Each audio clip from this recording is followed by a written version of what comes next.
तारों तले जिंदगी।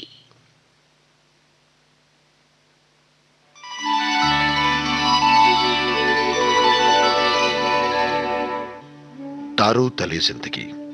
इस सीरीज में हम आपके लिए लेकर आए हैं हिंदी साहित्य जगत की कुछ चर्चित कहानियों और उपन्यासों पर केंद्रित नाट्य वाचन। इस कड़ी में प्रस्तुत है मुंशी प्रेमचंद का लिखा चर्चित उपन्यास प्रेमा। तो आइए सुनते हैं प्रसिद्ध उपन्यास प्रेमा का रेडियो नाट्य वाचन।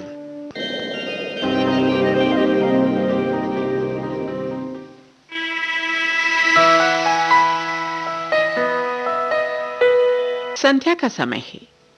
डूबने वाले सूर्य की सुनहरी किरणें रंगीन शीशों की आड़ से एक अंग्रेजी ढंग पर सजे हुए कमरे में झांक रही हैं, जिससे सारा कमरा रंगीन हो रहा है।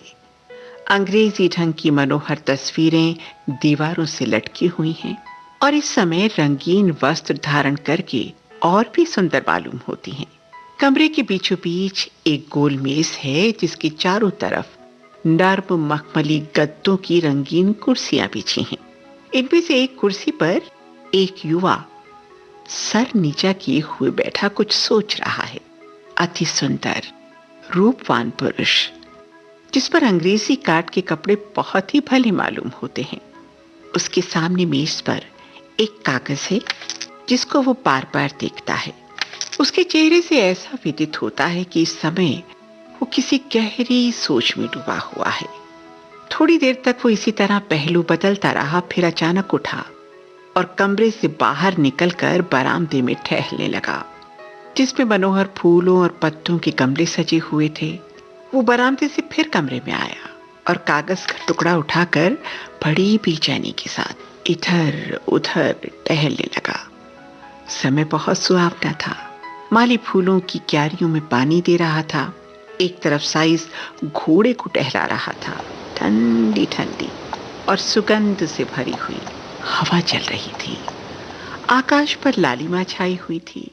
समय और स्थान दोनों ही बहुत रमणीक थे, लेकिन वो तो अपने विचारों में ऐसा लवलीन हो रहा था कि उसे इन बातों की बिल्कुल सुध ही नहीं थी। हाँ, उसकी गर्दन आप ही आप हिलती थी और हाथ भी आप ही आप इशारे करते थे, जैसे जैसे वो किसी से बातें कर रहा हो। इसी बीच एक बाइसिकल फाटक से अंदर आती हुई दिखाई दी।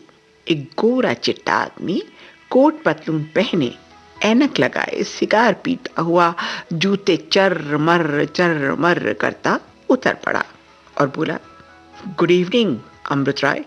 अमृत राय ने चौंक कर सर उठाया और बोले, ओह, आप हैं मिस्टर दाननाथ? आइए ना, बैठिए। आज आप जलसे में दिखाई नहीं दिए। दाननाथ, कैसा जलसा? मुझे तो इसकी खबर भी नहीं। अमृत राय, अरे आपको खबर ही नहीं? आज आगरा के लाला धनुषधारी लाल ने बहुत अच्छा व्याख्यान दिया और विरोधियों के दांत खट्टे कर दिए। दाननाथ, ईश्वर जानता है मुझे जरा भी खबर नहीं थी, नहीं तो मैं अवश्य आता। मुझे तो लाला साहब के व्याख्यानों को सुनने का बहुत दिनों से बहुत शौक है। मेरा अभाग्य था कि ऐसा अच्छा समय हाथ से निकल गया। वैसे किस बात पर व्याख्यान था? अमृत राय, जाति की उन्नति के सिवा दूसरी कौन सी बात हो सकती थी? लाला साहब ने तो अपना जीवन इसी काम के लिए अर्पण कर दिया है। आज ऐसा सच्चा देशभक्त और निष्काम सेवक भला कहाँ मिलता है? ये दूसरी बात है कि कोई उनके सिद्धांतों को माने या ना माने, मगर उनके व्याख्यानों में कुछ ऐसा जादू होता है कि लोग आप ही आप खींचे चले आते हैं। मैंने लाला साहब के व्याख्यानों को सुनने का आनंद कई बार लिया है, मगर आज की स्पीच की तो बात ही अलग थी। ऐसा जान पड़ता था कि जैसे जबान में जादू भरा हो।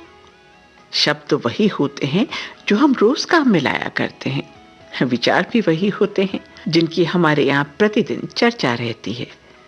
लेकिन क्या बताऊं, उनके बोलने का ढंग कुछ ऐसा अनूठा था कि दिलों को लुभा लेता है। दाननाथ को ऐसी उत्तम स्पीच को न सुनने का अत्यंत शौक हुआ। बोले, अरे यार, मैं तो जन्म का अभागा हूं। अच्छा ये बताओ, क्या फिर कोई नया व्याख्यान होगा?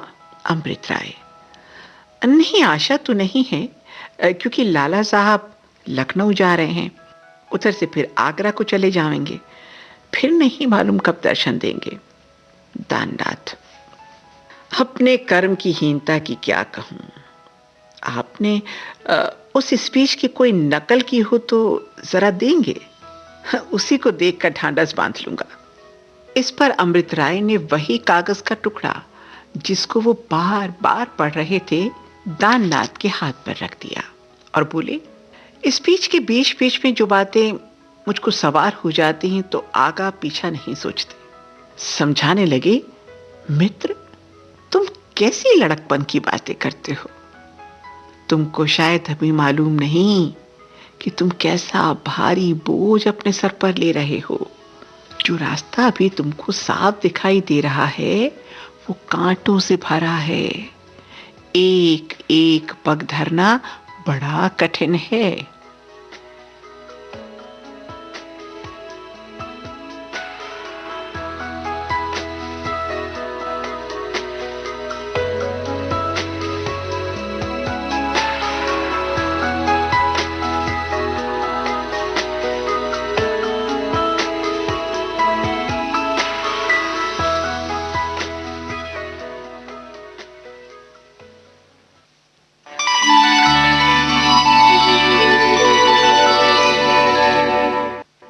तारों तले जिंदगी।